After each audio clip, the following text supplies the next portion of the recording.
통합사회 미래인 교과서 142쪽부터 145쪽까지 국제 분업과 무역의 필요성.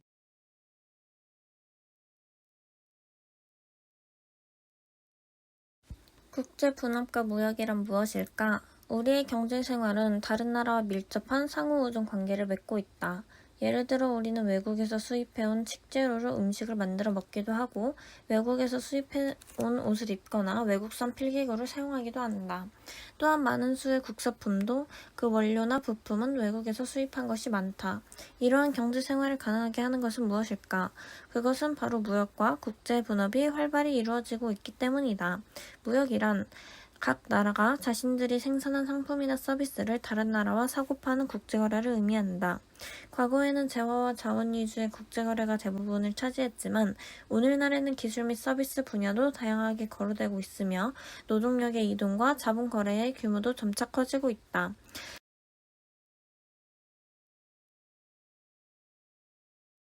무역의 발달은 국제 분업을 촉진한다. 국제 분업이란 각 나라가 무역에 유리한 것을 특화하여 생산하는 것으로 한 나라가 다른 나라보다 잘 만들 수 있는 것을 집중적으로 생산하여 수출하면 더 많은 이익을 얻을 수 있다. 따라서 무역이 발달하면 국가 간 특화가 촉진되며 이는 다시 무역의 활성화를 가져온다. 즉 무역과 국제 분업은 서로 영향을 주고받으며 성장한다고 볼 수 있다. 국제 분업과 무역이 필요한 이유는 무엇일까? 오늘날 교통통신수단의 발달과 자유무역으로 국제분업과 무역은 더욱 활발해지고 있다. 그렇다면 국제분업과 무역은 왜 필요할까? 다음 사례를 통해 살펴보자. 아랍에미리트에는 석유 매장량이 많은 대신 농사 지을 수 있는 땅이 거의 없다. 국토 대부분이 물이 부족한 사막 지역이기 때문이다. 그래서 아랍에미리트는 여러 국가에서 농작물을 수입하는데 그 중에서도 에티오피아에서 가장 많은 양을 수입한다. 에티오피아는 풍부한 노동력과 농경에 적합한 기후 조건을 보유해 전 국토의 약 70%에 달하는 토지에 농작물 재배가 가능하다. 이러한 에티오피아가 가장 많이 수입하는 품목은 석유의 전체 수입액의 20% 내외를 차지한다.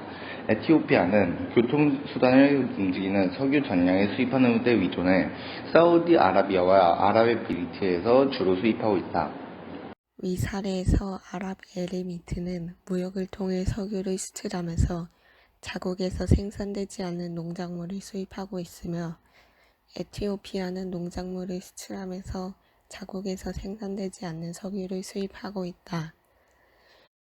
이처럼 국제분업과 무역은 자국에서 얻기 힘든 물건을 다른 나라에서 얻는 데 필요하다.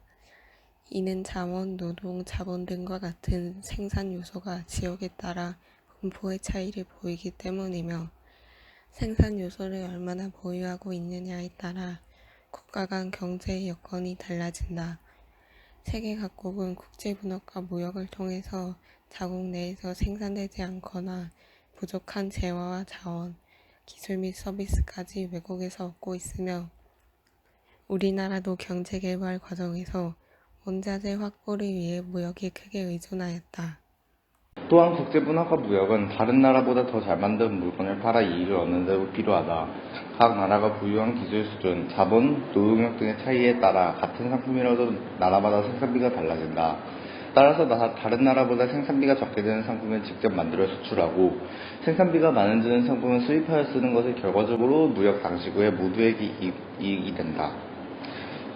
이때 한 나라의 어떤 상품을 생산하는 비용이 다른 나라보다 적게 드는 것을 절대 우위에 있다고 하고 한 나라가 모든 상품 생산에 절대 우위를 가질 때도 국가 간 무역은 필요하다.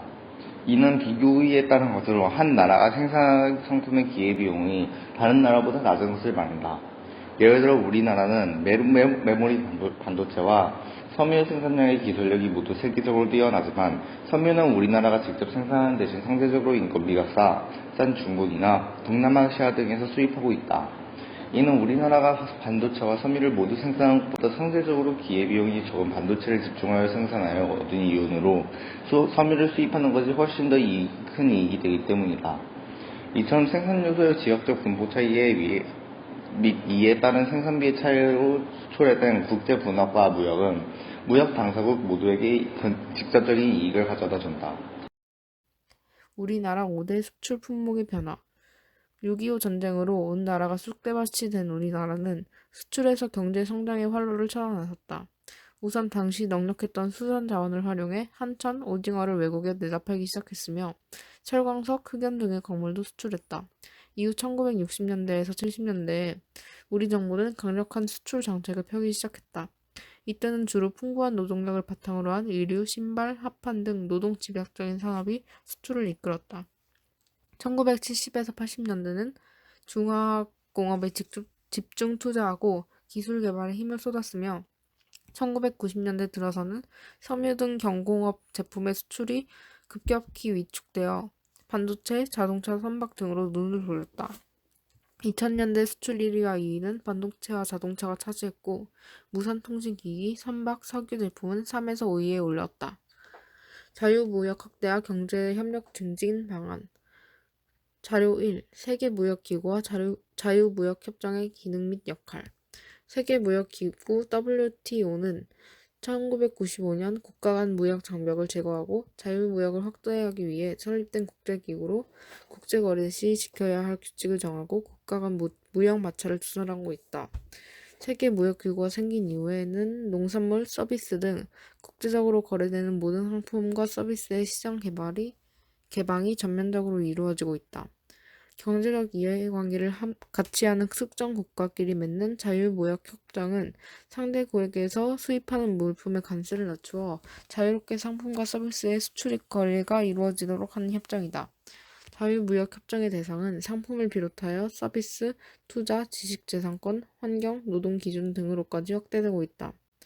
자료 2. 세계무역기구와 자유무역협정의 영향 및 활동 사례 유럽연합이 흑연, 주석 등 원자재 수출을 제한하는 중국의 행위를 불공정한 무역 관행으로 보고 세계무역기구에 제소하기로 했다. EU가 중국을 WTO에 제소하는 것은 이번이 세 번째이다. 하지만 중국 측은 EU와 미국의 제소에 대해 이들 원재료의 지속적인 생산과 환경 보호를 위해 수출 제한이 필요하다고 주장했다.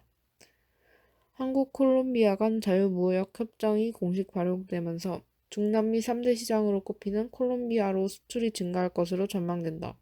한국 콜롬비아 FTA 발효로 콜롬비아는 4,390개 품목에 대한 관세를 즉시 철폐하고 2,797개 품목에 대한 관세를 10년 이내에 인하한다고 밝혔다.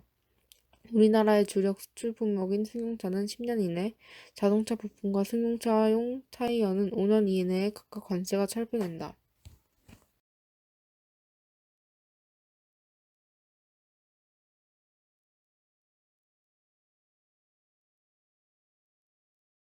수고하셨습니다.